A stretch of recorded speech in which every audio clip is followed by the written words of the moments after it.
Bonjour et bienvenue dans le Cloud Screener, le podcast info-nuagique toujours sympa.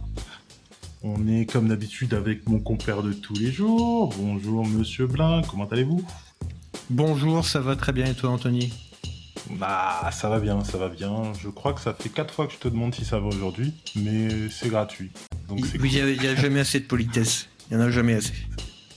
Si moi j'habite au Portugal, je peux te dire qu'ils en ont vite assez de la politesse. Ah Mais d'accord. c'est une autre histoire. C'est une autre histoire. Et on est avec notre invité du jour. Bonjour Dorian, comment vas-tu? Bonjour Anthony, bonjour Jérôme, ravi d'être là. Ah, nous on est ravis de te recevoir. Merci pour Euh, l'invitation déjà. ça y a aucun souci, y a aucun souci. Comme je disais, je t'ai spoté dans mon réseau LinkedIn, j'ai fait oulala, faut que je l'invite, faut que je l'invite. Et pourquoi faut-il que j'invite Dorian? Pourquoi? On peut se poser la question, c'est relativement simple. Aujourd'hui, on va parler du cloud le plus célèbre. Le cloud aux 1001 services, celui dont le royaume ne connaît jamais la nuit, le versatile à l'abri du besoin client, celui qui a remplacé IBM dans le cœur des DSI, celui qu'on nomme le leader de marché, en part de marché, en progression, en technologie, la médaille d'or à la tête de gondole, le numéro 1. Je vais bien sûr parler de AWS. Alors, on peut en parler de long, en large, en travers, mais moi je peux dire plein de choses. J'ai des datas, des prix, des perfs et tout ce que vous savez que j'ai dans ma petite DB. Mais il y a des gens qui le pratiquent de tous les jours, qui sont là, qui se réveillent à 4 heures du matin pour faire la pâte, aider leurs clients et délivrer le meilleur service. Et ces gens-là, ils ne sont pas que dans la théorie ou juste dans la data, l'analytique, je peux l'être, ils pratiquent. C'est des praticiens du quotidien. Et aujourd'hui, j'en ai invité un, donc qui connaît très bien AWS, parce que en plus aujourd'hui d'être indépendant, travaillant pour des clients qui utilisent AWS, bah, il a fait partie de leur staff, donc il connaît de l'intérieur, peut-être qu'il va nous lâcher des trucs de fou qu'on connaît pas, etc. Et donc j'ai invité aujourd'hui Dorian Richard. Rebonjour Dorian. Rebonjour Anthony, rebonjour Jérôme. Est-ce que tu peux te présenter à nous?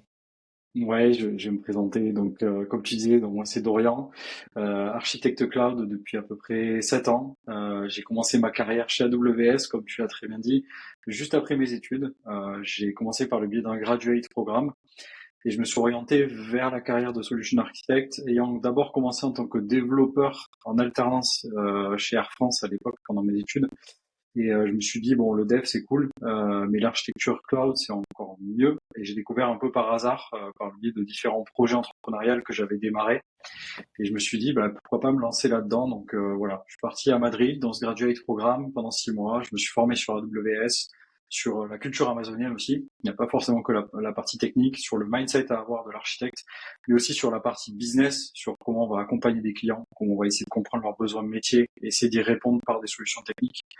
Et ensuite, bah, j'ai fait 5 ans à peu près chez AWS et j'ai décidé de shifter vers l'indépendance il y a 2 ans à peu près. Donc j'ai accompagné à la fois des clients du CAC 40, mais aussi des plus petits clients, toujours sur le même créneau qui est les architectures AWS, la mise en place de ces architectures, qu'elles soient le plus fiables possible, le plus scalable possible, le plus sécurisé possible et cost optimize aussi possible. Voilà. Très bien. Merci, c'était une description bien complète. On commence déjà à cerner le profil.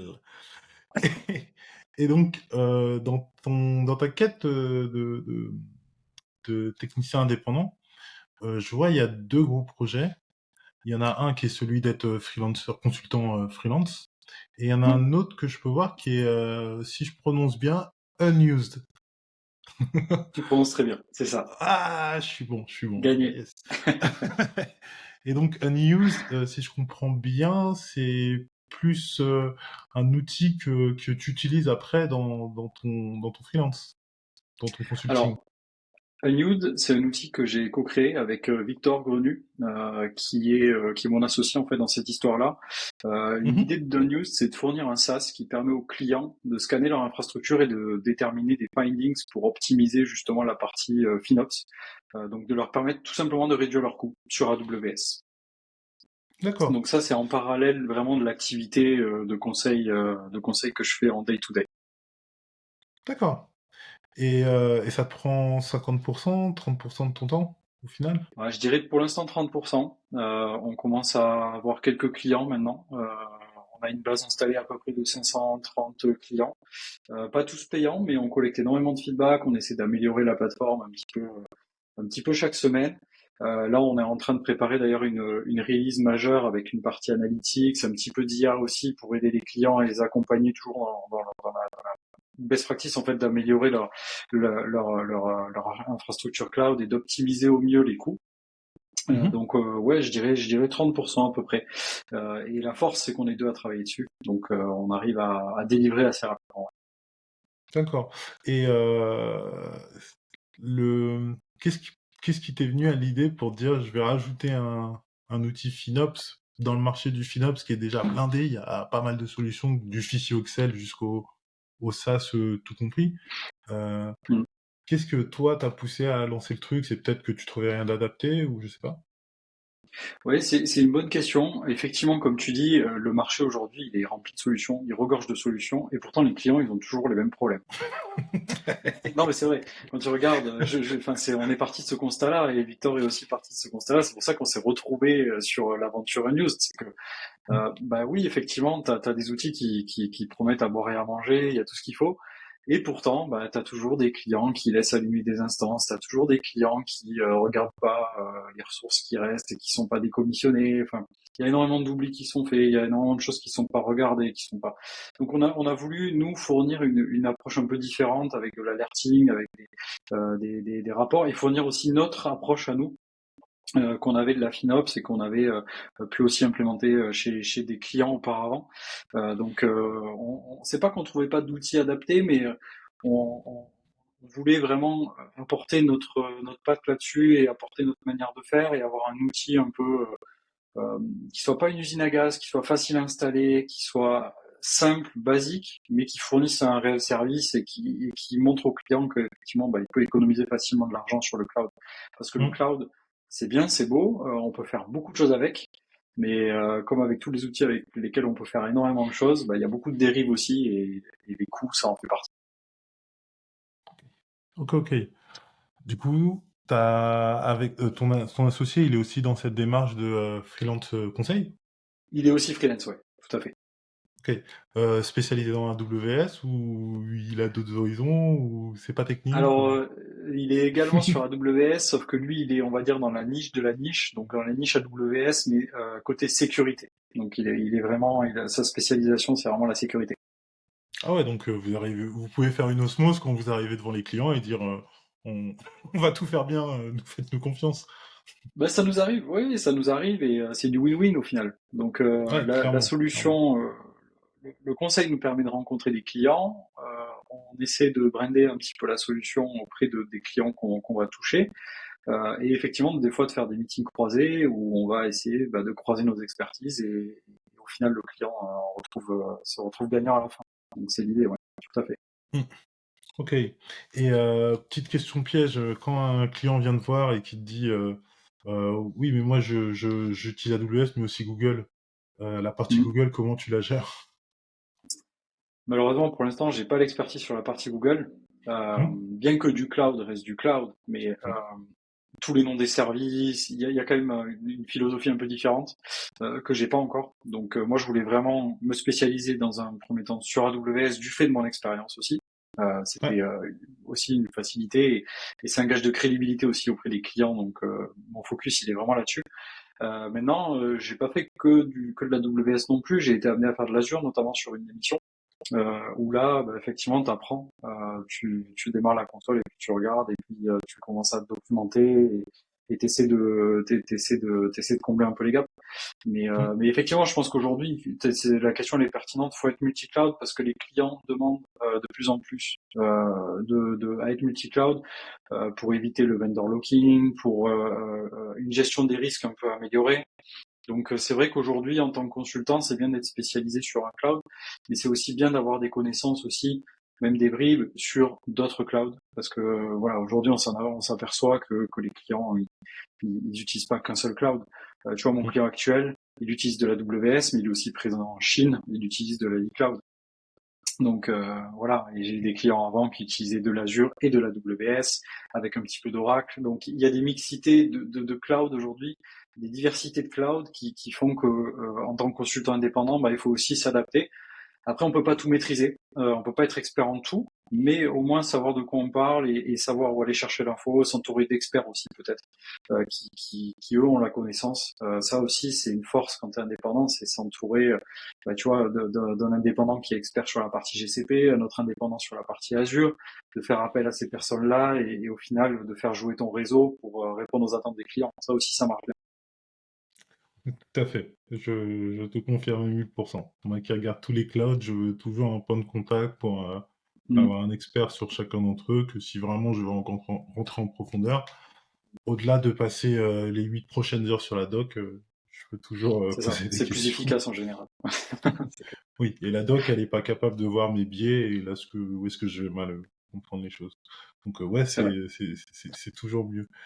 J'ai vu que chez AWS, tu avais travaillé dans la partie automotive, ou en français Mhm. automobile, si je raconte pas n'importe quoi. Tout à fait.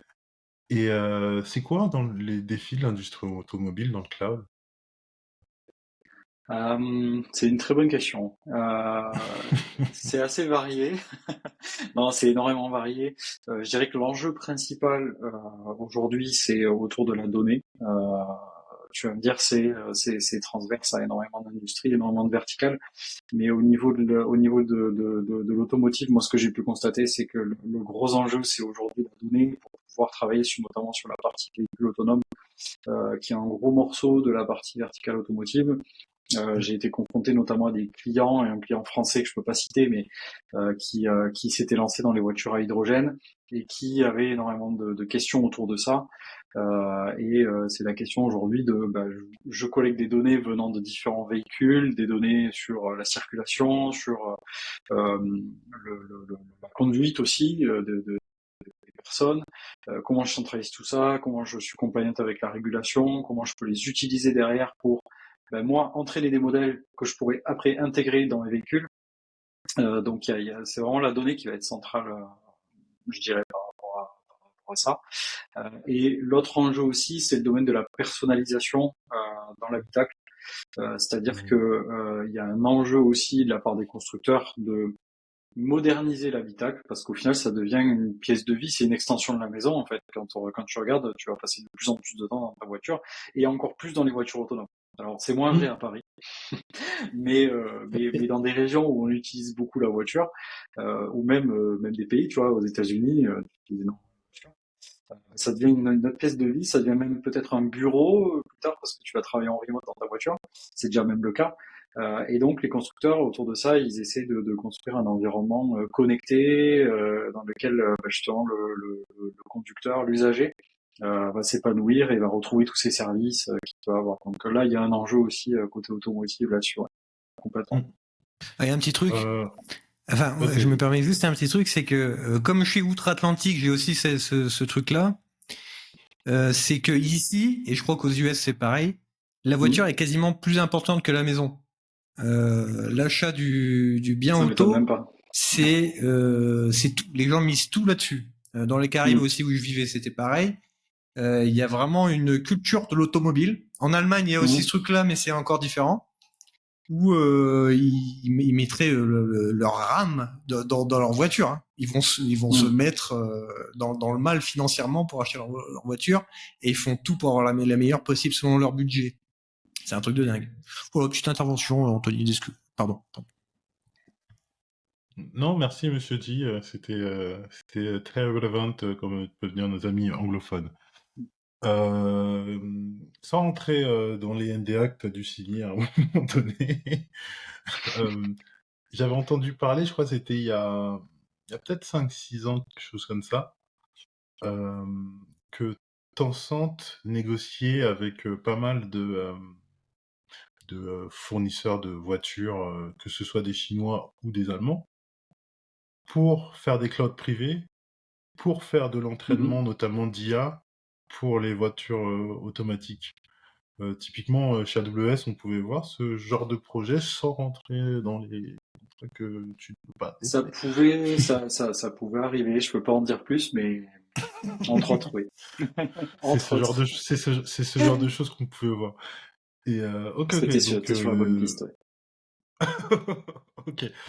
Je te demanderai pas plus au niveau Pas des de choses souci. trop confidentielles. Je sais que demain tu veux pas te faire assassiner par je ne sais qui, donc je te laisse avec les infos secrètes. Pas de Je souci. pense pas que ça aille Pas de souci jusque-là, là-dessus. mais On sait-on sait jamais. jamais. Sait-on jamais. Jérôme, mon bon Jérôme, est-ce que tu as des questions pour Dorian? Ouais, alors, comme tu le sais, Dorian, moi, mes questions, elles sont moins techniques. Ce qui est bien, c'est que tu as une expérience salariée, une expérience indépendant, et c'est entre guillemets frais comparé à d'autres personnes avec qui on a fait des podcasts qui ont 20, 25 ans d'expérience. C'est une toute autre question. Toi, tu te sens comment en mode indépendant? Est-ce que tu te sens justement plus libre? Parce que ça peut être un leurre ou pas quand tu es indépendant. C'est une très bonne question, on me la pose souvent en plus, parce qu'effectivement, on a le mythe un petit peu du freelance qui va travailler à Bali, qui est Ouais. totalement en liberté, qui a des clients full remote. La réalité, enfin, en tout cas moi ce que je vois de mon côté, c'est que c'est pas ça du tout. Aujourd'hui, les clients ils demandent à ce qu'on soit présent sur site, à ce qu'on vienne rencontrer, à ce qu'on fasse des réunions physiques, parce que c'est quand même un investissement pour eux. Ça facilite et ça fluidifie énormément de choses aussi d'être sur place et le on-site facilite ça. Donc la liberté géographique qui est un peu le mythe quand tu passes freelance, moi je l'ai pas forcément vu. Donc l'aspect liberté par rapport à ça, je dirais pas que c'est le principal avantage. Tout dépend de ses clients, mais moi qui ai des gros clients par exemple, bah, il faut être présent. Faut être présent, c'est clair. Peut-être c'est moins le cas si on a uniquement des clients start-up, qui sont peut-être plus flexibles. Ouais. Quoique, vraiment quoique. Après, ça dépend. Si on prend l'aspect financier aussi, effectivement, là, je me sens plus libre parce que je gère mon argent vraiment comme je veux. J'investis où je veux. Si je décide de me rémunérer ou de ne pas me rémunérer ou de me verser une rémunération sous forme de salaire ou de dividende, c'est vraiment moi qui choisis. Donc là, il y a vraiment une forme de liberté pour le coup, je trouve. Et aussi dans le fait d'avoir des projets annexes. Tu vois, quand j'étais chez AWS, bah, si on voulait faire des posts sur les réseaux sociaux, écrire des blog posts, écrire des livres, ce C'est genre de choses, contrôlé. Hein. c'était très contrôlé par le Public Relation, le PR. Donc il fallait demander des validations assez souvent. Et ça aussi, ça m'a motivé parce que j'ai toujours voulu faire des choses à côté. Ça m'a motivé dans l'acte de devenir freelance justement pour pouvoir lancer des projets. Tu vois, on a lancé le podcast avec Fabien, Orange Grenadine. À côté de ça, j'ai pu avancer sur un livre pour aider à préparer la certification AWS. J'ai pu faire voilà des blog posts, enfin, plein de petites aventures sur le côté, mais que je trouve hyper enrichissantes et que j'aurais peut-être pas pu faire si j'étais resté chez AWS. Donc oui, de ce point de vue-là, il y a un aspect liberté qui est pas négligeable, clairement. Alors justement, tu fais bien d'en parler d'Orange et Grenadine. Donc c'est le podcast que tu as lancé, bien quali. Et Anthony, C'est tu me coupes, mais on invite bien sûr les gens à s'abonner, à regarder, à voir. Tout à fait. Elle t'apporte quoi cette expérience? Je parle pas en termes de réseau, de trucs comme ça, mais est-ce qu'il y a une difficulté dans la création de ce format? Parce que je vais rester dans le cliché, t'es un ingénieur, c'est horrible, hein, mais c'était pas ça. Hein. Mais en gros, Non, mais c'est un monde un peu je suis différent. d'accord. Anthony, pareil. Ouais. Hein. On s'expose à une nouvelle, d'autres choses. Comment tu la vis cette aventure? Pour faire une question, c'est mon choix. Euh, C'est challenging parce qu'effectivement, comme tu l'as dit, on a des profils d'ingénieurs, que ce soit Fabien et moi. On n'a pas l'habitude de mener ce genre d'exercice. Enfin, c'est pas notre métier, tu vois. On se retrouve à interviewer des gens, on se retrouve à préparer des émissions, à être face caméra. C'est clairement pas ce à quoi on était prédestiné. Mais justement, ça permet de sortir de notre zone de confort. de sortir un peu des carcans de l'IT traditionnel, de l'informatique, de la tech qu'on fait en day-to-day, et de aussi mettre en valeur des gens, tu vois. C'est un peu la mission du podcast, c'est à terme, c'est d'être un peu the place to be et d'avoir des invités avec des parcours incroyables. Et c'est aussi de mettre en avant des gens, tu vois, comme peut-être comme vous. Je vous invite d'ailleurs dans le podcast si jamais un jour vous êtes sur Paris, ça pourrait être sympa. Mais tu vois, des gens comme Victor qui est venu dans le podcast, on a eu hier soir on a tourné un épisode avec Hélène du coup qui est la présidente de Women for Tech. Euh, donc vraiment des parcours hyper transverses, hyper intéressants, mais qui nous permettent justement de les mettre en avant, de les faire un peu briller, et nous de découvrir autre chose aussi par cette occasion. Ouais. Vraiment, je remarque que il y a un côté fibre business quand même. Ça, c'est un truc que tu as depuis toujours, ça? J'essaye de l'avoir. Je pense que c'est essentiel, surtout quand tu passes indépendant. À mon avis, c'est quelque chose qui est essentiel. Après, c'est quelque chose d'un peu, j'ai envie de dire, qui est venu un peu naturellement. J'ai toujours été passionné par ça. J'ai adoré l'informatique, mais tout le côté et l'aspect business qui en découle, j'ai toujours trouvé ça intéressant et ça m'a toujours animé. Ouais. Lancer des projets, lancer des choses, tester des principes, tester des projets, ça m'a toujours animé, ouais, clairement. Alors justement, est-ce que tu as des modèles là-dedans ou tu te fies entre guillemets à ton instinct? Je suppose que tu analyses quelques trucs quand même. Mais est-ce que tu as des personnes, je sais pas, des entrepreneurs, des compagnies, des entreprises, des modèles par rapport à ça sur la création de business? Plusieurs. Ouais. Ouais, j'en ai plusieurs. Ça va tu vois, de la start-up française, comme notamment Anthony Bourbon, qui est assez connu sur les réseaux sociaux, tu vois, que je suis beaucoup via le Blast Club. Mais tu as aussi des modèles plus dans la partie IA et vraiment recherche pure, comme Luc Julia aussi, qui m'a beaucoup inspiré quand j'étais étudiant. J'avais été voir de ses confs, ça m'a énormément donné envie, tu vois. Il est parti de Toulouse aussi, comme moi. Il a créé Siri, il l'a revendu à Apple, il a fait du business autour de ça. Et puis il a eu un impact. Au final, quand tu regardes, il a eu un impact sur des milliards de personnes sur la planète. Et ça, c'est hyper inspirant. Mais à côté de ça aussi, t'as des entrepreneurs plus traditionnels aussi, j'ai envie de dire, des personnes qui ont monté des petites PME, pas forcément dans la tech, mais qui ont des parcours hyper inspirants aussi, parce que mine de rien, c'est des gens qui ont créé des boîtes, qui génèrent du chiffre d'affaires, qui répondent à vraiment un besoin utile et qui sont des vrais entrepreneurs pour le coup. Ouais. Et c'est marrant, moi je trouve ça ultra cool ce que tu dis parce que TPE ou PME, il y a comment dire, les gens qui durent surtout, et même qui se lancent, hein, mais ceux qui durent, ils devraient avoir une reconnaissance éternelle parce que c'est d'une difficulté et c'est un truc de fou. Durer 20 ans en TPE, PME, je parle pas après, encore au-dessus, mais c'est un truc de dingue. Et pourtant, encore une fois, un peu comme les classes moyennes, ça reste dans l'ombre. C'est flou, on sait pas qui ils sont, et tous ceux qui sont au-dessus prennent la lumière. C'est dommage. Et pourtant, gros respect pour eux quand même. Exactement. Et tu vois, on le voit aussi au niveau des indépendants, tu vois. Les indépendants sont pas hyper visibles je parle de l'informatique parce qu'on reste dans l'informatique, mais et c'est ça aussi qui nous a drivé à monter Orange Grenadine. On s'est dit, mais il faut qu'on mette en valeur aussi ces gens-là qui ont des parcours intéressants, incroyables, qui ont un avis peut-être sur les choses. Parce qu'au final, on n'entend pas souvent les ingénieurs, moi je trouve. Tu vois, même en politique, on est très peu représenté quand tu regardes à l'Assemblée nationale. Voilà, sans faire de politique, hein, mais on est très peu représenté, on prend très peu la parole et c'est dommage. Et c'est dommage. Donc on essaie en tout cas de donner une petite tribune à notre niveau, bien sûr, mais avec Orange Grenadine à ces personnes-là. T'en penses quoi, toi, Anthony? Est-ce qu'il faut laisser la parole qu'à Elon Musk? Je suis sûr que oui. Je suis sûr que tu veux qu'on voit que Elon Musk.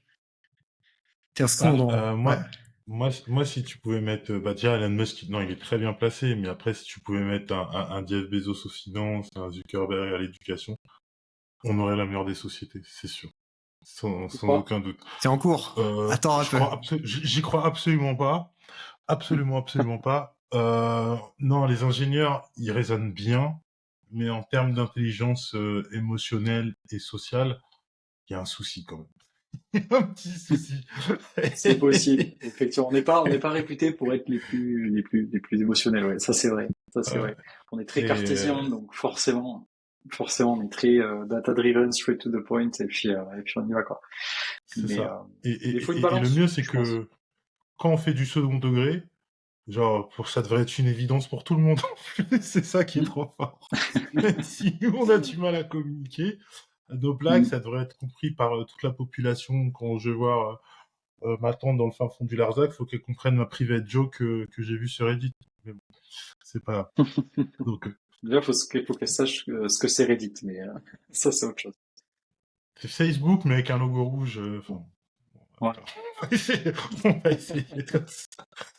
C'est vrai que ça pourrait marcher. Elle est bien cette description, en fait, le film. Ouais, je vais Ouais. essayer ça un jour pour expliquer. Monsieur J, c'était votre première salve de questions. C'est ma première salve. C'est tout Et bon là, pour moi pour l'instant. tu changes le magazine ou je peux continuer? Vas-y. C'est Ok. good. Désolé, je De- recevais des messages en même temps, ça m'a un peu perturbé. Pardon. aucun problème de rien. Euh, dis-moi, si je cherche un éditeur, t'as un filon pour moi? Un éditeur. Un éditeur de livres, excuse-moi, parce que j'ai vu que t'étais auteur chez Paquette, sur un livre à Hmm. propos d'AWS, je me rappelle plus exactement le sujet du Ouais, livre. c'est un guide pour préparer la certification AWS Developer Exactement, Associate. Ouais, c'est ça. exact. T'as un filon, un contact, une carte, tu pourrais m'envoyer pour que quelqu'un chez Paquette, je leur dise, hey, regarde, je te fais Si un tu livre veux, sur Benchmark. clairement, Cool. clairement. On Il en recrute, il y a parle de quoi après, faire. alors. Il recrute, il Ok, y a de quoi faire. voilà. On en parle après. Pour l'instant, on va lancer notre jeu préféré, Jérôme. Tu sais de quoi je parle? Le Cloud Client Simulator. Eh oui! Le Cloud Oula, Client Simulator 2025. Et ça fait un peu alors? peur le nom. Non, c'est pas compliqué. En plus, moi j'aime bien les jeux comme ça, les Hmm, simulateurs, tu sais, il y a les simulateurs de camions, où hmm. les gars ils sont là, ils vont de Roubaix à Francfort devant leur PC et tout. Moi, je pourrais y jouer. C'est juste que j'ai pas le temps. Mais en vrai, même les gars qui font les simulateurs de moissonneuses-batteuses et tout, ça aussi je pourrais le faire. Farming Simulator, chef-d'œuvre Ouais. absolu devant Farming l'éternel. Simulator, exactement. Ouais, très bon jeu. Le seul que je trouve bizarre, c'est Train Simulator. Ça, il n'y a pas de droite, gauche, je trouve ça un peu bizarre. Bref. Donc, notre Cloud Client Simulator 2025. Dorian, disons que je m'appelle, disons, Jean-Claude. Mhm. Je m'appelle Jean-Claude et j'ai une entreprise C'est génial. de sport, de sportswear qui vend des baskets qui s'appellent les Cloud Snake. C'est des super baskets avec des clouds en dessous, inspiré de mon nom, hein, Excellent. de Jean-Claude. Mhm. Et donc, lorsqu'on a commencé à avoir plusieurs boutiques, etc., mon petit cousin qui est directeur technique aujourd'hui chez Cloud Inc., chez Jean-Claude Inc., excuse-moi, il m'a Mhm. conseillé d'ouvrir un petit data center en dessous des escaliers dans ma baraque pour pouvoir pour Pourquoi pouvoir mettre notre SI et notre facturation et un NAS et tous les trucs. pas? Et du coup, depuis 2-3 jours, là, tout est en train de péter, il fait super chaud en dessous des escaliers. Je comprends pas ce qui se passe. Et lui, il m'a dit, tu devrais aller dans le cloud. Sauf que, même si on a le même nom, que je m'appelle Jean-Claude, moi, j'y comprends rien. Est-ce que toi, en tant que consultant, tu peux m'aider sur ce genre de choses? Bien sûr. Effectivement, plutôt que d'acheter une clim, je pense qu'aller dans le cloud, ça peut peut-être plus aider. Du coup, le cloud, qu'est-ce que c'est que le cloud? Si je devais donner une définition de cloud, c'est une grosse boîte à outils euh, dans laquelle on va retrouver différents types de services, à la fois du compute, justement, pour pouvoir faire tourner ton site, du Mhm. stockage, pour pouvoir stocker les images de tes baskets, par exemple, ou des bases de données pour stocker les informations sur les baskets que tu vas vendre sur ton site. Euh, donc c'est vraiment une grosse boîte à outils qui va être centralisée à un endroit accessible par Internet et qui va te permettre de déployer tous tes assets numériques assez facilement et simplement. Ouais. Et à la demande, bien sûr. Ok. Et ça va pas me coûter plus cher que mon KGB, là? Parce que mon petit neveu, il a optimisé le truc. Il m'a dit, là, on achète un NAS à 100 euros Mhm. et il fera tout. Ouais. Donc, entre 100 euros et je sais pas combien je vais coûter, j'aimerais bien savoir dans lequel je devrais aller, quoi, tu vois. Bah, Parce après, on que peut je te faire fais... une estimation, mais dans le cloud, ça dépend. Tu peux très bien optimiser dans le cloud et un site comme le bah, tien peut très bien tourner pour moins de en 100 fait, dollars. je- c'est parce que je peux pas tout dévoiler, mais en privé. Entre toi et moi, je te dévoile nos plans pour les prochaines années. Là, on a D'accord. prévu de conquérir tout le marché américain, de New York à Mhm. Los Angeles. Donc, on a déjà préparé la levée de fonds et Mhm. j'ai pas assez d'escalier pour mettre tous les serveurs en vrai, tu vois. Tellement ça va être Ouais. balèze. Et j'entends AWS pour faire ça, parce que tout le monde me dit AWS c'est les meilleurs. Moi je veux bien les croire, j'y comprends rien. Et donc, a priori, hein, moi, mon petit neveu, il me dit, je devrais acheter 200 NAS, l'équivalent des 200 NAS qu'on a aujourd'hui, et les mettre sur AWS. Est-ce que tu penses que je déplace la base de données? Il m'a dit qu'on avait du USQL ou quelque chose comme ça. Je déplace la Ouais. base de données USQL, je la mets chez AWS et on est bon. Bah, écoute, on va dire que c'est une première étape. C'est une première étape, mais après, vu que tu veux aller global, bah, tu vas aller aux US. Donc il faut Ouais, aussi que ouais, tu aies clairement. un déploiement qui soit multi-région, que tu aies de la scalabilité aussi parce que tu vas avoir plus de clients. Donc il faut que ton système il puisse réagir à la demande que tu vas avoir. Et ça, tu pourras pas le faire sur tes escaliers. Je pense pas. Enfin, à moins que tu cours très vite et que tu puisses vite escalader pour brancher tes machines, mais ça va être compliqué. Et puis même, voilà, c'est l'avantage d'AWS. Tu peux t'appuyer sur différentes régions AWS, donc différents data centers dispatchés dans le monde. Si demain tu veux aller en Asie, par exemple, bah, rien ne t'empêche d'allumer en quelques clics et déployer ton infra en Asie et être au plus près de tes clients pour fournir le meilleur service. Donc, je Ok, dirais que versus des petits serveurs sur les escaliers, ça peut faire la différence. Ouais. ok. Mais entre toi et moi encore, t'as l'air plus Mhm. compétent que mon petit neveu. Est-ce que je peux te recruter pour te charger de tout ça?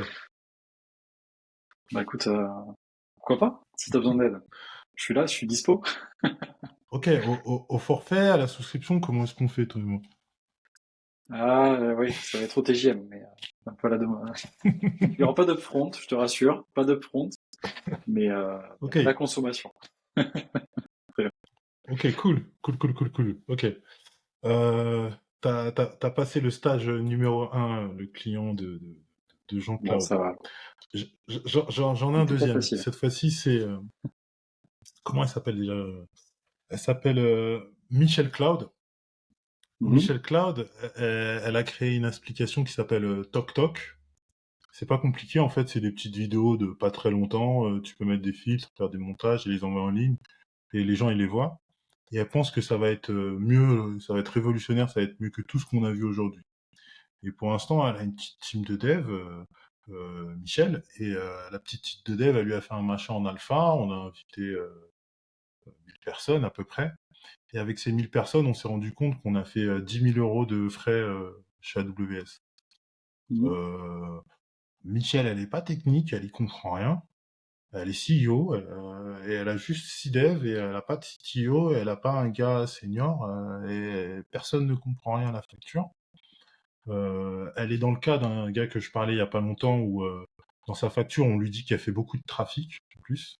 Mhm. Trafic de quoi Mhm. on sait pas, mais elle fait beaucoup de trafic.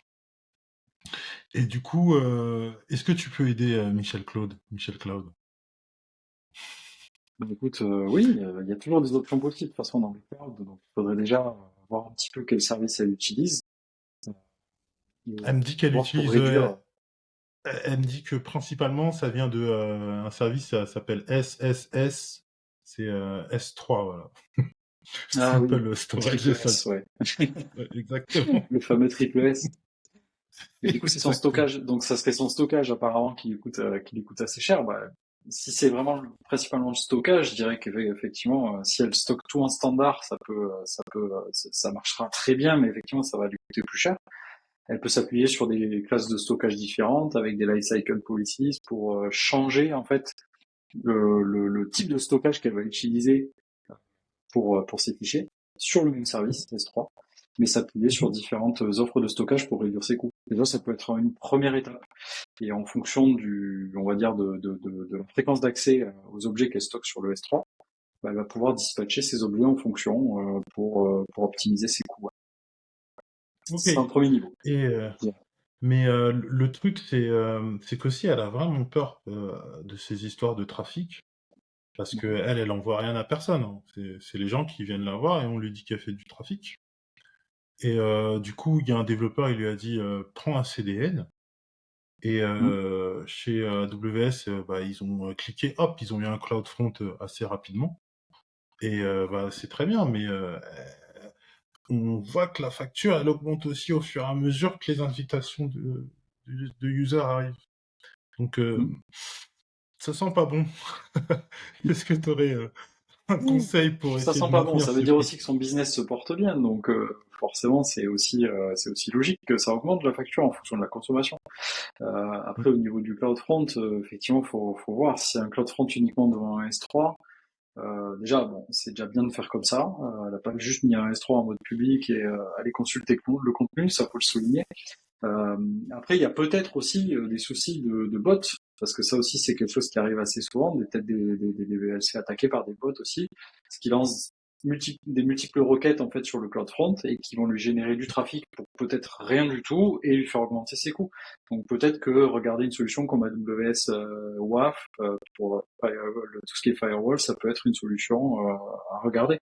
Ouais, Ok, première ok, étape. ok. Je vais lui dire à Marie-Claude parce que Mm. une bêta qui lui coûte autant d'argent, ça fait tourner la tête le soir. Euh, Troisième euh, cloud customer, j'ai Henry Cloud. Henry Cloud qui me parle depuis 2 ans et qui fait du no-code et qui s'est rendu compte au bout de 2 ans de société que bah, il ne savait pas quelle était sa DB, il ne savait pas quel était son langage de programmation en dessous, il ne savait pas quels étaient ses connecteurs, il ne connaissait rien de son archi, à part le clicodrome qu'on lui a donné.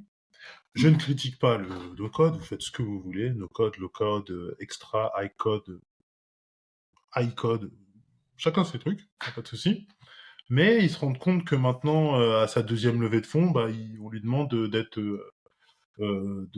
gouvernant sur son infrastructure. Mhm. Euh, et du coup, ce Henry Cloud a décidé d'appeler CloudWise et dire putain Dorian, là je suis dans la merde, est-ce que tu peux m'aider? Comment est-ce que tu l'aides, Henry Cloud? Bon, déjà, il va falloir faire un assessment assez complet de son infrastructure Ouais. et déjà partir directement sur l'infrastructure as code et oublier le no-code. Déjà, ça va être une première étape, donc faire un premier assessment, voir un petit peu tous les services qu'ils utilisent et convertir ça en code principalement. Ouais. En gros, assessment de l'existant, donc s'il est déjà sur AWS, c'est comprendre un petit peu les services qui sont utilisés, voir ce qu'on peut reprendre as code, peut-être passer par du Terraform, du CloudFormation. Déjà, ça va être un premier niveau parce que c'est une bonne pratique de faire ça. Et de normaliser un petit peu tout ça. Tu parlais de gouvernance aussi. Rajouter une couche de sécurité autour de ce qui a été mis en place, c'est aussi quelque chose, ça serait quelque chose à faire, ouais. Après, ça reste très large, hein, Mm. mais je dirais premier assessment de l'existence, ça c'est indéniable. Pourquoi pas même passer par faire un diagramme d'architecture pour vraiment bien comprendre la structure de ce qui a déjà été mis en place et voir ce qui peut être aussi récupéré par l'architecte cloud et remis en place de manière Scrum. Ok. Je dirais ça en premier niveau. Euh, Henry Cloud, il est parti sur ton LinkedIn, il a vu que tu avais unused, et du coup, il me pose la question là tout de suite au téléphone, je l'ai là. Il me dit oui, est-ce qu'on peut pas s'inscrire sur sa plateforme? Elle me fait des mises à jour, elle m'envoie une notification quand on commence à faire n'importe quoi direct. Mhm. C'est quelque chose de possible? Complètement, complètement. C'est même le but de l'outil, c'est que tu l'installes sur ton compte AWS, Mhm, tu déploies un rôle qui va donner l'accès, nous, à notre solution sur ton compte, mhm, uniquement en read, bien sûr. Et le rôle est mhm. totalement transparent. Tu peux voir les policies tu peux voir la policy qui est activée et les actions de la policy. Et ça va Ouais. permettre, justement, de générer des scans planifiés et qu'il va pouvoir recevoir par mail ou par Slack ou Teams pour tous les jours, tous les mois, toutes les semaines, recevoir un petit peu un assessment des coûts et voir comment il peut continuer à optimiser son infra. C'est totalement le but de News. Ouais. Ok. Bah, on est arrivé à la fin du stage 3. Je pense que Mhm. la boss finale, t'as gagné la partie. Je pense Parfait. que t'es à peu près à 49 263 points. C'est On combien le va, maximum? faut, pour l'instant, le high score, je crois, c'est 52 000 et quelques. Ok. Bon, j'ai Faut pas qu'on fait le fasse high le score tableau, max. Jérôme, pour avoir les gens, ce sera plus simple. Mais, Je m'en charge. ouais, faut qu'on ait un high score, tu sais, en stylisé Pac-Man et tout, ce sera bien. Tu m'as cité un truc qui m'a fait tilter, Mhm. Dorian. C'est CloudFormation ou Terraform. Pour toi, il y en a pas un qui est plus utile ou qui supplante l'autre ou l'autre qui devrait arrêter parce que l'un a trop de place, quoi. Il y a, que ce soit Terraform ou CloudFormation. Moi, je pense que les deux ont leur place, mais comment est-ce que tu vois la chose? Ouais, non, je pense aussi que tous les deux ont leur place, même je dirais les trois, parce qu'il y a CDK aussi qui est un très bon outil aussi sur AWS pour l'infra as code. Après, Ouais. l'avantage de Terraform, c'est que ça reste de l'open source, c'est agnostique aussi. Donc, tu peux l'utiliser autant sur de l'Azure que du GCP, que de l'AWS, que même du iCloud. Donc, c'est là aussi que c'est intéressant et la valeur ajoutée vraiment d'utiliser du Terraform, elle est là. Et tu vois, ça rejoint le sujet qu'on débattait tout à l'heure sur l'aspect multi-cloud. Les clients sont multi-cloud aujourd'hui. Donc passer par du Terraform, ça fait totalement sens. Après, effectivement, sur de la WS, du CloudFormation fait sens aussi. Si tu fais que de la WS ou même du CDK, ça fait sens aussi. Donc je pense qu'il n'y a pas une techno mieux que l'autre, mais il y a des technos plus adaptés en fonction du contexte de l'entreprise et de l'utilisation du cloud que chaque entreprise a. Il y en a qui ont des besoins plus simples. Tu vois, je conseillerais peut-être pas forcément à une startup d'aller sur du Terraform directement. Peut-être que passer par du CDK, ça marchera très bien parce qu'en interne, ils ont déjà des développeurs TypeScript qui connaissent le TypeScript et qui seront capables de développer des infras en TypeScript sans aucun problème avec du CDK. Là où du Terraform, ça aurait été peut-être plus compliqué et la courbe d'apprentissage plus longue aussi. Donc ouais, je dirais ça. Ma vision en tout cas sur l'infra as code, ça serait ça. Mais personnellement, je reste quand même assez fan de Terraform. Ok. Il y a quelque chose que j'observe et qu'on peut tous observer dans le cloud, c'est comme je crois que c'était Jean Cloud tout à l'heure avec son serveur sous les escaliers. Beaucoup de gens font juste du lift and shift. Je pars Mhm. d'on-premise et j'installe mes VM chez AWS. Et pour moi, c'est pas du vrai cloud parce que dans le vrai cloud, surtout quand on parle d'un hyperscaler comme AWS, on a tellement de services qui sont adaptés à des usages. Il nous reste juste à les découvrir et à se dire ah bah c'est exactement ça qu'il me fallait en réalité. Peut-être que les account managers font pas assez bien ou le marketing fait pas assez bien son travail. Mais pour toi, comment ça se fait que tant de gens restent bloqués sur le IaaS quand on a autant de services de haut niveau chez AWS qui nous permettraient de faire des choses qu'on imagine en rien de temps et surtout très peu cher, de manière très peu chère. Ouais, c'est une très bonne question. Il y a beaucoup de clients qui font ça. Il y a beaucoup de clients qui modernisent aussi. Ils font pas que du lift and shift. On va dire que le lift and shift, pour certains clients, en tout cas ceux qui ont vraiment une forte appétence pour le cloud, une forte expertise cloud en interne, Mm. vont commencer par le lift and shift, moderniser ensuite. Et effectivement, comme tu disais, certains vont rester bloqués sur le lift and shift. Et je pense que ce qui les bloque, c'est plusieurs facteurs, je pense. Il y a l'aspect compétences en interne, qui n'est pas forcément encore... malgré que le cloud date de 2006, que des architectes cloud aujourd'hui, on en trouve assez facilement comparé à il y a peut-être 10 ans. Je pense qu'il y a encore des soucis quelques soucis de compétences, ce que je vois en interne. Il y a un souci de coût aussi. Ça coûte cher de moderniser. Donc migrer, c'est déjà un premier step. Donc effectivement, ça coûte cher parce que ça va obliger justement à moderniser les applications qui tombent dessus. Donc il y a un travail de redéveloppement potentiellement à faire, en plus de ce travail de réarchitecture à faire en parallèle. Et maintenir les deux aussi, parce que ça induit aussi de maintenir à la fois la partie legacy peut-être sur le C2 classique ou des services core services, on va dire, et en même temps de développer les nouvelles versions sur des services plus serverless et maintenir les deux. Ça fait potentiellement du double coût, même si le serverless peut être un petit peu moins cher dans certains cas, mais dans certains cas peut se révéler quand même aussi très cher. Je pense que voilà, je dirais problème de compétences et problème de coût, mais le problème de coût, je le mettrais vraiment en premier, de ce que j'ai pu observer.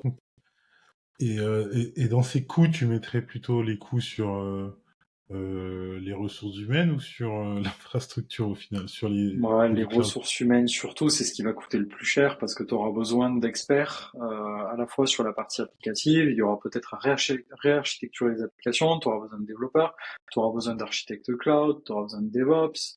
Donc c'est vraiment pluridisciplinaire, très complet, ça va impliquer énormément de types de profils, donc les coûts peuvent aller crescendo, en plus des coûts d'infrastructure que tu peux rajouter forcément. Donc on va dire que tu peux avoir un TCO qui est assez élevé, même si les cloud providers facilitent un petit peu la chose, ils vont te donner des crédits ou ils vont te mettre aussi à disposition des ressources humaines pour t'aider.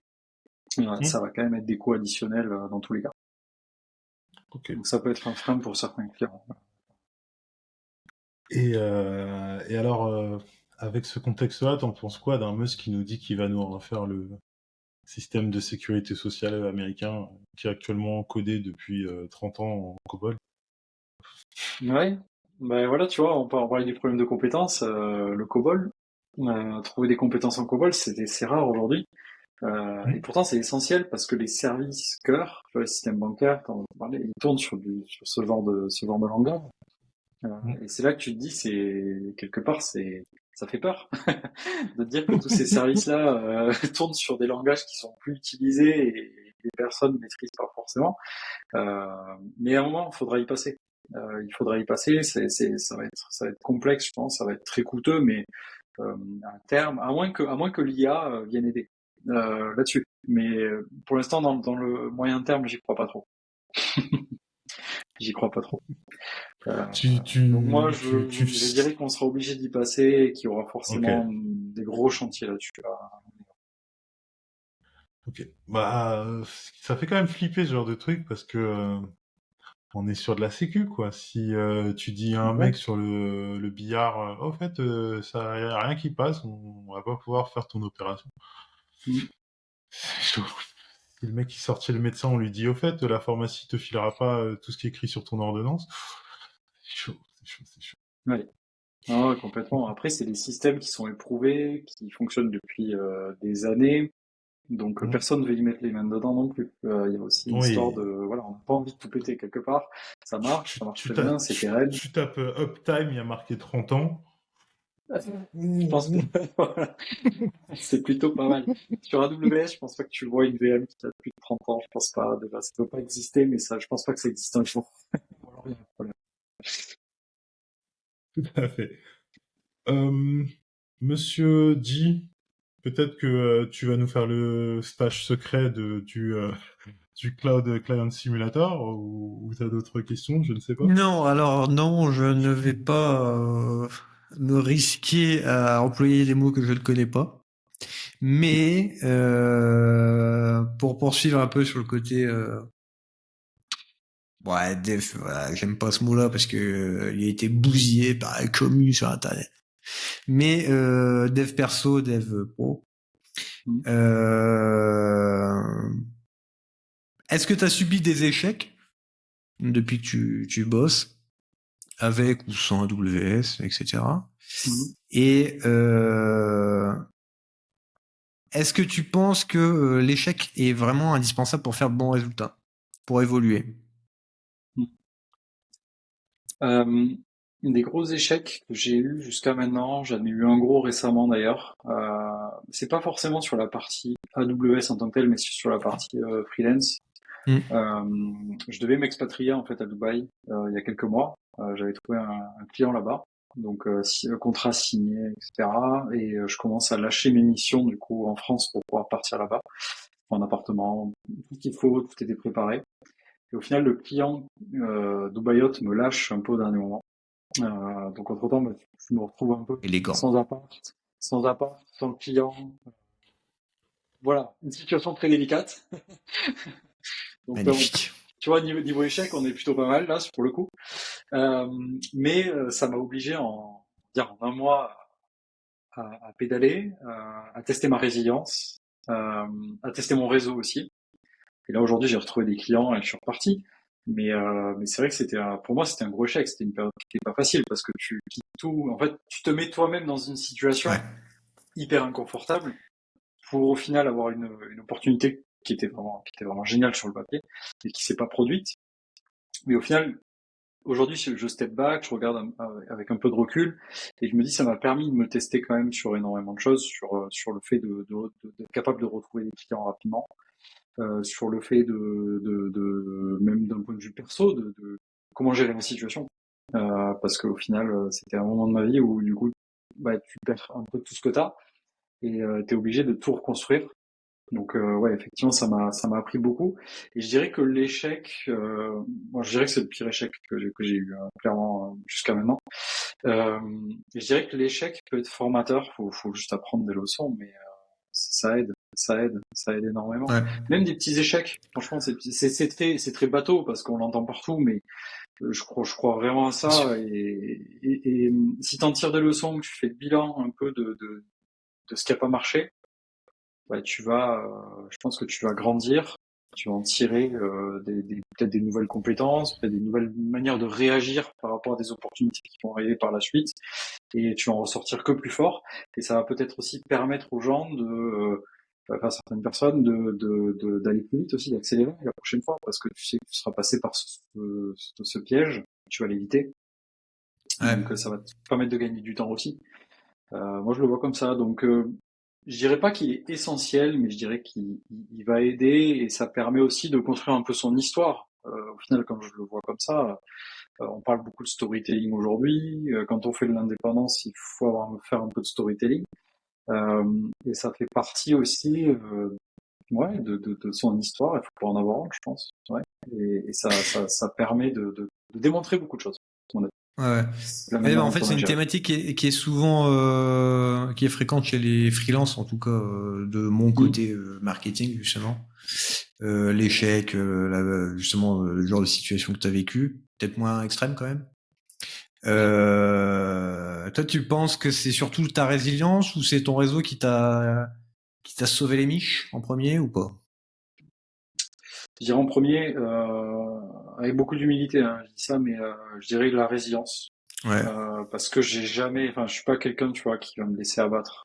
C'est pas parce que du coup je me suis retrouvé un peu sans rien que je vais déprimer, me laisser aller ou quoi que ce soit. Au contraire, je me suis dit non, là, justement, bah tu repars de zéro. Allez, vas-y à fond. Tu contactes un tel, t'essaies de candidater à telle offre, t'essaies de voir de participer à telle soirée pour essayer de rencontrer des gens qui peut-être auront des opportunités. Donc vraiment, ça m'a poussé un peu dans mes retranchements et ça m'a obligé à me bouger vraiment. Et c'est là où je me suis un peu découvert, je me suis dit en fait bon, bah, je suis capable de résister à ce genre de truc. Il y en a encore sous la C'est parce pédale. que Ouais. je m'auto-motive en fait et tu peux pas rester dans ce genre de situation. T'as pas le choix. T'as pas le choix. Si tu te laisses aller, C'est la fin. pour Ok. moi c'était inconcevable. Alors du coup, bah moi je vais en profiter parce que, enfin entre guillemets, mais on est beaucoup à être indépendant. Ça va être diffusé sur LinkedIn, ça va être diffusé sur YouTube, etc. Est-ce que en Mhm. tant qu'indépendant ou pas indépendant même, t'as des petits tips, soit de prospection, soit de productivité pour organiser ta journée d'indé? Déjà petite Mhm. question que je voulais poser tout à l'heure, j'ai oublié. Question con mais toujours intéressante. Tu bosses combien d'heures par jour? C'est variable. Ouais. Mais je dirais qu'en moyenne, je fais un 9, 19 heures à peu près. Ouais. Bon, une pause d'une Ok. heure à midi, mais ça c'est Ouais. sacré. Ouais. Mais je dirais ouais 9 heures par jour. Ouais, Ok. comme ça. Du coup, Est-ce que tu as des tips justement de prospection, de productivité pour organiser ta journée, des trucs comme ça, ou tu vas, allez, on va pas trop réfléchir, ça va Ça, passer. je suis assez, enfin, je suis assez structuré sur la manière dont j'organise ma journée. J'essaie, par exemple, le soir, de préparer la journée du lendemain. Donc, d'essayer d'avoir au moins ma to-do list ou une idée claire, en tout cas, des tâches que je vais avoir à accomplir. Comme ça, je démarre le matin et je commence d'abord par on va dire les tâches ou les tickets les plus compliqués. Comme ça, après, j'ai le reste de ma journée qui est plus Light. détendu. J'ai un peu plus de temps, un peu plus de flexibilité. Et je me dis, voilà, c'est bien d'attaquer directement dans le dur. Je commence par le plus compliqué. Donc, je fais ça en général. Après, j'utilise beaucoup des outils comme Notion, par exemple, sans faire de promotion, mais pour organiser mes journées. Niveau prospection, bah, j'utilise, comme tous les freelances, je pense que j'utilise Malte aussi, même si je le délaisse un petit peu, pour être honnête. Mais j'ai quand même mon profil Malte qui tourne et des fois, de temps en temps, des petites opportunités qui pop. Sinon, la majorité des opportunités, c'est du LinkedIn. Et je vois ce qui marche aussi, je parlais un peu de personal branding tout à l'heure, c'est le fait de poster régulièrement. T'attires en fait à toi des opportunités. Et je le vois maintenant que je poste tous les jours. J'essaie de faire un post par jour, ce qui est des fois difficile à tenir, pour être honnête. Mais ça résonne. Certains posts vont avoir un écho particulier et ça t'amène des gens qui s'intéressent ou même des fois des gens à mentorer. Tu vois, j'ai des étudiants des fois qui me contactent et qui me disent qu'est-ce que t'en penses de ça, qu'est-ce que je devrais faire et j'essaie de répondre vraiment à tout le monde et d'aider un maximum de personnes quand je peux. Si je peux apporter quelque chose, je le fais Donc et ça attire pas mal d'opportunités. t'es plus en mode construction de ta marque personnelle, etc., que en mode cold mail, aller voir les gens, c'est comme ça. Ben, un peu des deux quand même, parce que, enfin, je ping pas les gens en direct, ça c'est clair. À moins que j'ai vraiment une question ou un besoin ou quelque chose. Sinon après, les événements aident beaucoup aussi. Je participe à pas mal de meet-up sur Paris. Je fais partie aussi d'un club d'investissement, donc ça permet de rencontrer aussi d'autres freelances, d'autres univers aussi, d'autres Ah, freelances vous mais ent- dans d'autres secteurs. Ouais, donc au final, tu te crées un peu ton cercle. Ça c'est pas mal aussi, ouais, clairement. Alors j'ai une question, elle est délicate, c'est pour ça que je l'isole un peu, et puis Moi, si tu me dis Jérôme, ouais. je voulais juste plus soyer le profil de d'Orion sur les réseaux sociaux, sur LinkedIn. Bah, je le suis, c'est comme ça que je l'ai connu. Et oui, c'est pertinent ce qu'il dit. Moi, comme je disais tout à l'heure, je dois bien m'entourer d'experts dans chacun des clouds. Et ce que dit Dorian sur le cloud et même enfin, sur AWS et plus en général même sur le cloud, c'est toujours intéressant. Donc, j'invite les gens à le suivre là-dessus. Et à suivre, bien sûr, Merci Anthony. la Clémentine Orange sur YouTube. Link in the description. Exactement. Euh, Merci. une petite question que j'isole, et puis comme je disais, on coupe s'il faut, hein. C'est bon. Bon, en ce moment, c'est pas chaud l'actualité, c'est un peu caca. Mhm. Comment ça se fait comment on gère quand on bosse avec un cloud américain et pas des moindres? Est-ce que tu te sens en danger? Est-ce que tu sens la situation va s'améliorer? Parce que là, la souveraineté, ça y va, hein. Donc, Ouais. comment tu le vis? Ça n'a pas été un sujet pour l'instant du côté de mes clients. Je dis Ouais. bien pour l'instant. Ça va potentiellement le devenir. En tout cas, moi, je le vois arriver. Euh, je pense il faudra s'adapter. Mais je pense pas. Enfin, moi, j'ai pas peur, tu vois, pour AWS ou quoi que ce soit. AWS restera AWS. Je pense pas qu'il y ait ou même un Google, un Azure. Je pense pas qu'il soit tant impacté que ça. À voir sur la partie tarif, mais je pense pas non plus qu'il y ait de gros impact. On reste sur du virtuel. Vraiment à voir, mais il y a une telle dépendance aujourd'hui au cloud provider américain, je pense que ça va être compliqué de s'en passer. Et je vois pas en Europe, même si on a des concurrents, je vois pas en Europe qui peut rivaliser aujourd'hui avec les cloud providers américains. Malheureusement, hein, ça aurait été génial d'avoir des cloud providers européens qui prennent le lead là-dessus et qui vraiment arrivent au coude à coude avec des AWS ou des Azure. Aujourd'hui, c'est pas le cas et je pense qu'on pourra pas se priver, on pourra pas se priver de cloud américain demain, quoi. C'est clair. Peut-être sur du plus long terme, oui, mais pas pour l'instant. Et c'est marrant parce que, ouais, en fait, hier, on en parlait aussi hein, dans un autre podcast. Mhm. bon, bah, il y a une sacrée dépendance. Et même outre cloud, c'est-à-dire les outils de tous les jours, on a du mal à se dire qu'on peut se séparer de la suite Google Workspace, Notion pour certains, des trucs comme ça. Ouais, c'est clair. T'as des équivalences, mais c'est pas aussi bien Encore. intégré. Voilà, il manque la petite touche qui fait que tu as envie d'adopter les outils, là, je trouve. Il y a très Et peu de services européens qui arrivent à c'est égaler. dommage. Hein. Ouais. Ouais, je suis bien d'accord. Voilà pour une petite question, Antonio Mantero. Je sais pas. Deuxième salve de questions. Merci, monsieur Jérôme. À Ouais. propos des tarifs, puisque maintenant on dit plus de douane en français, on dit des tarifs C'est vrai. depuis Donald J. Trump. Moi, le truc qui me fait flipper là-dessus, c'est est-ce que mes clients américains, je vais devoir leur appliquer une TVA à je sais pas combien, quoi. Une TVA, un tarif. Si un Américain vient me voir et que je lui vends une presta, on dirait que ça va être plus cher. Ouais, t'auras peut-être pas le choix.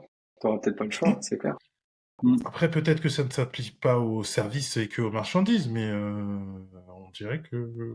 Je suis pas sûr. Je Pour moi, que je c'est vais bien devoir parti mettre pour que ça s'applique aux deux. Mais à voir. Ouais, moi aussi. À voir. Connaissant l'animal en face, à voir. Exact. Je me demande un peu vraiment quelle est l'issue de tout ça, parce que tout est en dégringolade totale. Je saisis pas trop. Mais même, tu vois, sur l'aspect investissement, sur l'aspect investissement, il y a beaucoup d'Européens qui investissent dans le S&P 500, dans les boîtes, enfin, toutes les boîtes américaines. Si demain, tu vois, des Européens décident de désinvestir l'argent qui est investi aux États-Unis aussi, c'est en perte pour les États-Unis, quoi. Donc là, je vois pas pour l'instant en quoi ça va améliorer quoi que ce soit à l'échelle américaine, parce que c'est Trump qui a initié le mouvement. Mais alors oui, il y a des théories comme quoi effectivement c'est un médicament et qui est un petit peu dur à avaler au début et que sur le long terme ça va m'aider, ça va m'aider des bonnes choses. Mais pour l'instant, j'ai vraiment du mal à y croire. Ou alors il y a un problème, j'ai un problème de vision, hein, mais à voir. Ou alors il y a vraiment une stratégie, un gros de poker. Mais Il y a le directeur de la Fed, il m'a dit, je l'ai lu dans le journal, mais je préfère dire il m'a dit, ça fait mieux, que ça allait se calmer d'ici 1 an. Mais pendant ce temps-là, yallah, tu fais comme tu veux. C'est les soldes en attendant. Tu cauchemardes, tu fais ce que tu veux, tu t'imagines tout ce que tu veux. D'accord. Voilà. J'ai une question entre le tech et l'entrepreneur que tu es, Dorian. Cette question, je l'ai volée.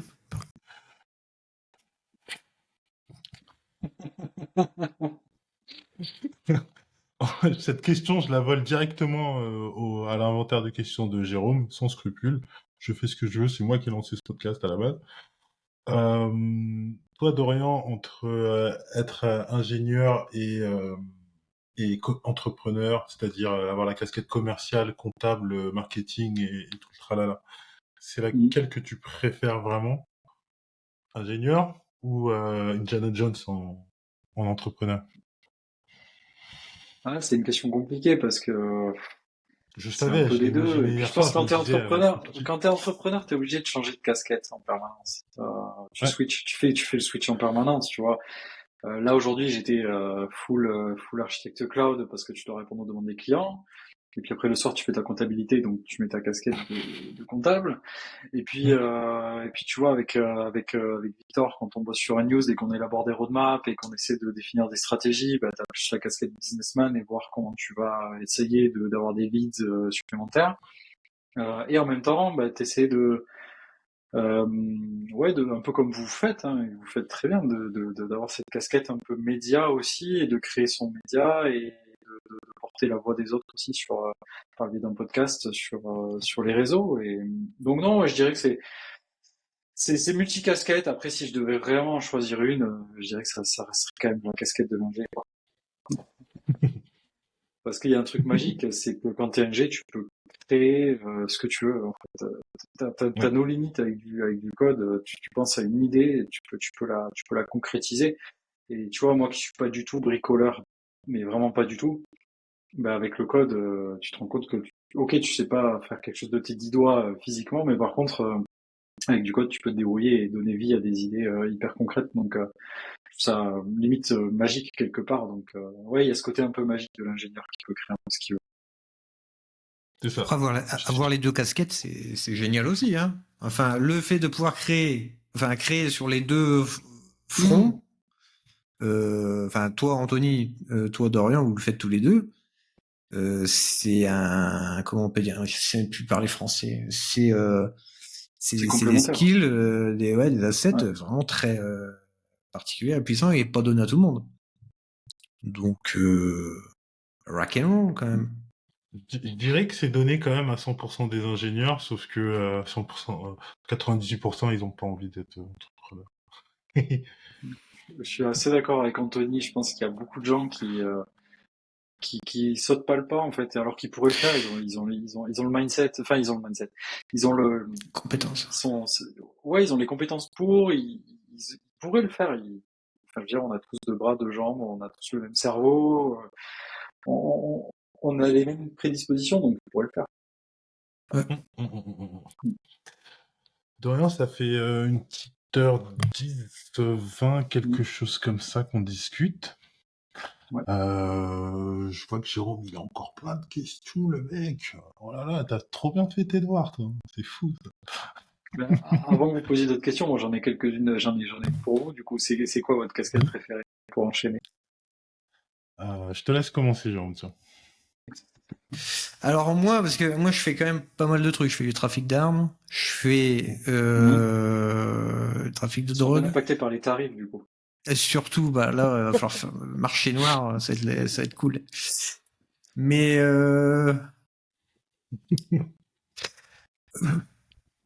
en fait, c'est une drogue, le côté indépendant entrepreneur. C'est vraiment une drogue. C'est comme le piment. J'aime bien le piment. Salut à tous nos aficionados de voilà, toutes les phases de Carolina Reaper. Je suis avec vous. Donc il y a un côté drogue. Je me vois pas revenir en salarié, mais vraiment pas. C'est un truc, c'est inimaginable. Là, franchement, je le dis, je crie haut et fort comme un chat de gouttière. Je ferais une dépression. Vraiment. Je peux pas. C'est inconcevable et c'est pas ma nature. Donc déjà, il y a le côté indépendant. Ensuite, entre freelance, chef d'entreprise, je me suis essayé à lancer des business de t-shirts, des trucs comme ça, sur des niches bien spécifiques. Ça me tente. Bon, après, l'énergie et le temps, c'est toujours difficile à goupiller. Mais entre le marketing pur, digital, prestataire, freelance, social media, la création de vidéos, tout ça, j'aime vraiment beaucoup. Vraiment, vraiment beaucoup. Mais pour l'instant, le côté business, chef d'entreprise, je vais devoir faire la différence entre freelance et chef d'entreprise, même si pour moi, un freelance, c'est quand même un chef d'entreprise. Quoi qu'on en dise. Je le considère un peu plus comme, je vais faire une référence au sport. Je fais du football, donc c'est mon activité principale, et je fais du spécifique, de la musculation spécifique, etc. Pour améliorer ça, pour optimiser ça. Donc 20% du temps, on va dire, ce serait le mode chef d'entreprise. Pour l'instant, hein, ça va changer, hein, de toute façon avec les cons qui changent pas d'avis. Et freelance, ça reste quand même mon cœur de métier et Ouais. c'est ce que je préfère. Voilà pour moi, excuse-moi Anthony, à toi. Non, moi, définitivement, je préfère l'ingénierie et notamment le développement pour la créativité que le développement m'apporte. Après, entrepreneur, c'est plein d'aventures. C'est ça qui est cool.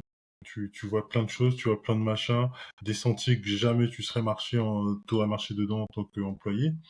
Mais le problème, l'un des problèmes que j'ai avec l'entrepreneuriat, c'est ok, tu as la liberté du temps, mais tu as aussi la liberté de te faire interrompre par 10 millions de trucs.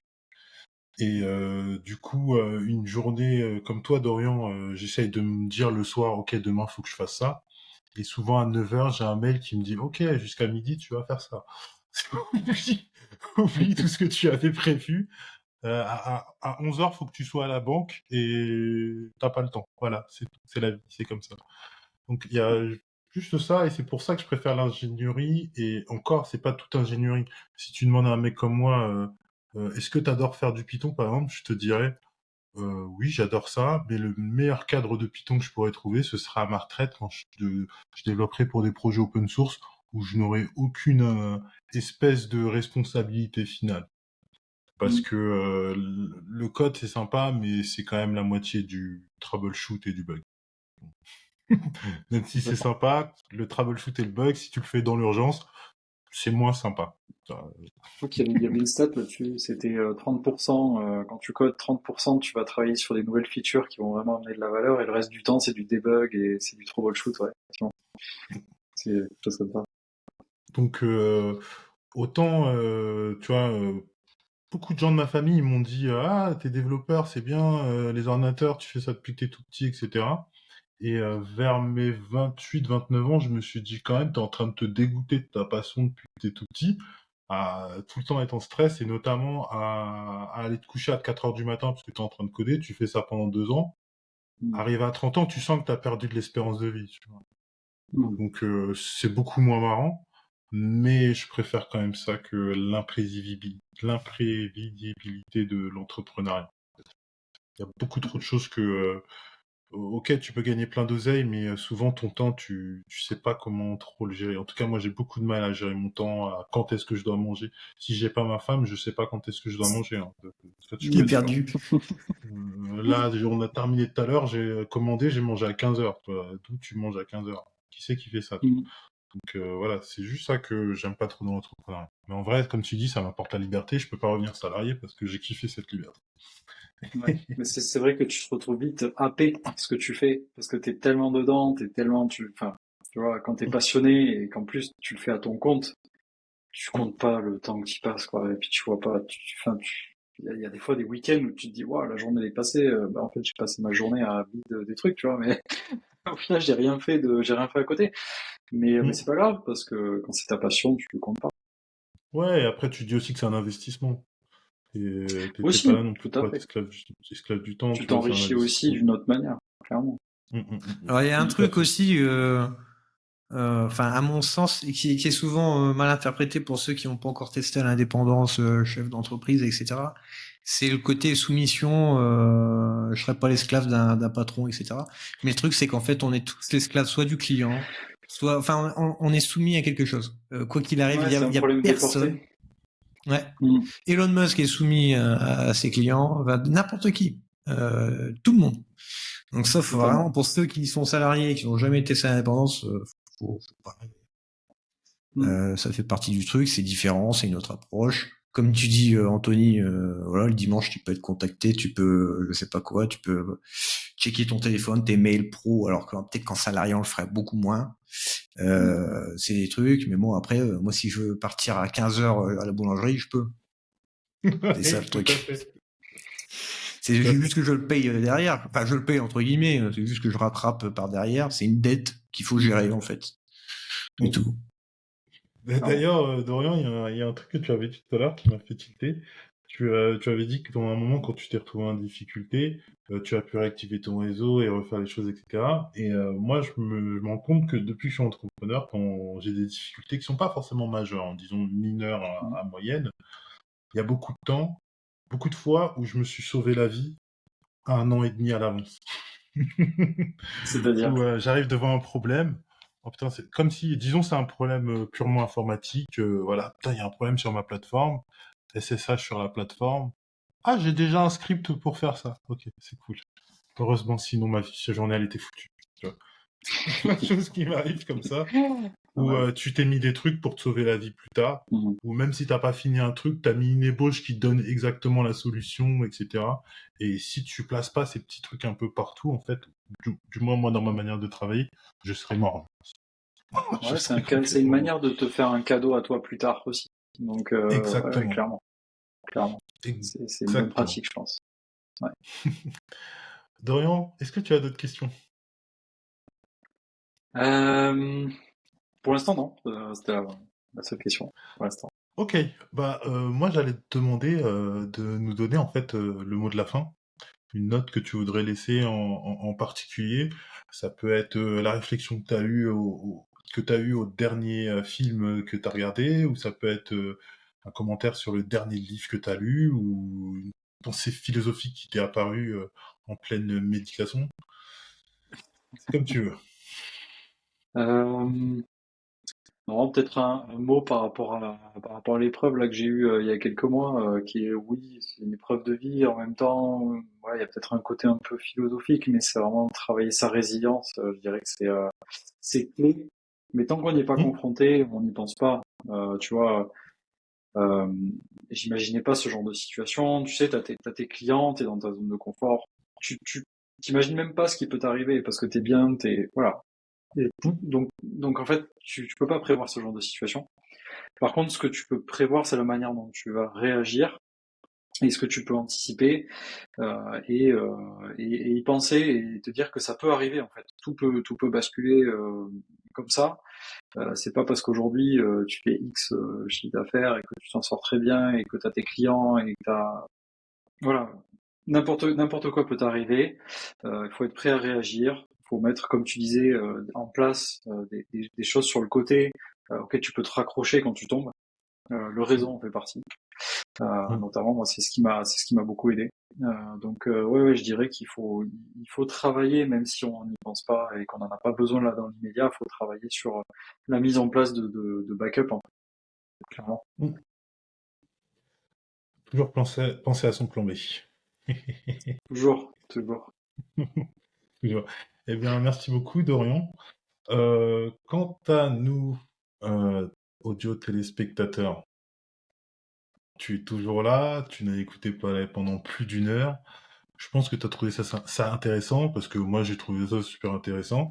On a notre deuxième joueur du Cloud Client Simulator. Donc, les choses avancent chez Cloud Mercato, et les choses avancent, attention.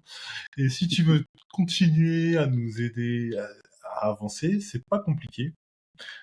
Il y a le bouton like, il y a le bouton abonné, je crois. Sur Spotify, il y a 5 étoiles que tu peux mettre. On revient sur YouTube, tu t'abonnes, mais tu mets pas la cloche. Hein, toujours la même histoire, la cloche ça sert à rien. Qui sait quand on envie que son Chrome ou son Firefox lui dise il y a une vidéo de Cloud Mercat? Personne. Bref. Donc abonne-toi, mets le like. Et sur ce, moi il me reste plus qu'à vous souhaiter une bonne journée, bonne soirée. Ça dépend quand est-ce que vous regardez la vidéo.